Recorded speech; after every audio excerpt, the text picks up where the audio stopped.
All right, this is section 17.7. It's actually a new recording because I didn't used to, I would only perform this or would lecture on this in lab because it's better demonstrated with tuning forks than just a verbal discussion.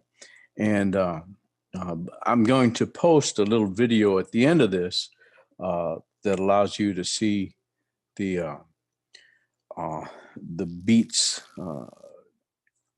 It's You can barely hear it. I use a 500 and a 512, and you can hear the beats. And I'd use a 512 and 523, and you can hear the beats. And then I use, I believe, two 500s, and you can hear a very, very slow beat because there's just a slight difference in each of those tuning forks. So let's get on with the lecture. So it's called beats, interference, and time.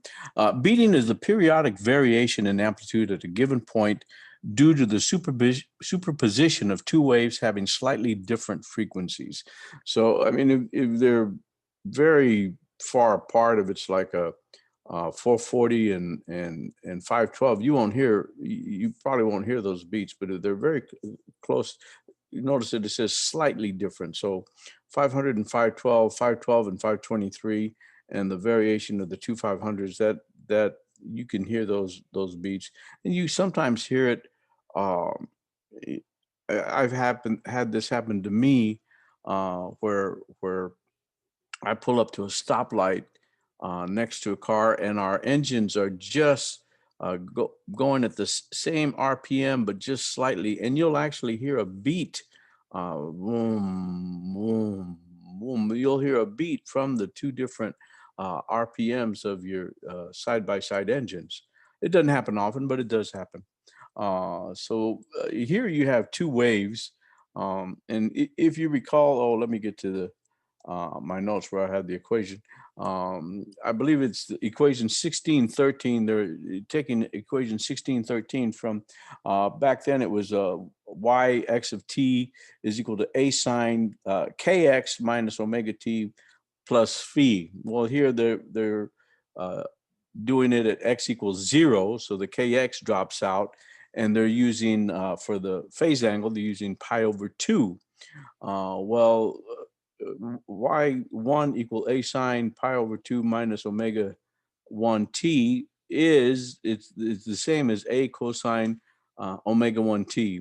Here they're putting in 2 pi f1 of t, and the same for is true of y2. So they're expressing it in terms of a cosine 2 pi f2 of t, and you can see that you have these two waveforms, and you can see where they have the dashed line. That's where both of them have this. Their zero crossings are identical, and so you'll get a beat that's much lower in frequency than these two. So if you add those two, y equals y1 plus y2, you can, using the distributive property, you pull out the a, and you get a times cosine 2 omega f1 t plus cosine 2 pi uh, f2 t. I may have said that wrong. Let me say it again. A times cosine 2 pi f1 t plus cosine 2 pi f2 t.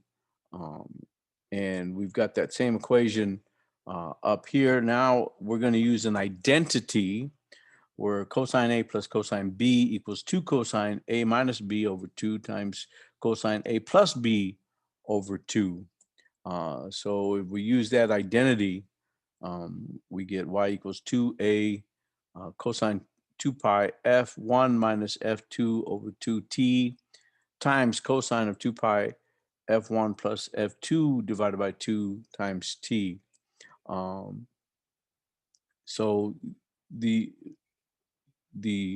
um, envelope, the envelope of and the envelope is this waveform here is going to look like cosine 2 pi times f1 minus f2 over 2t, and that's going to be equal to plus and minus 1.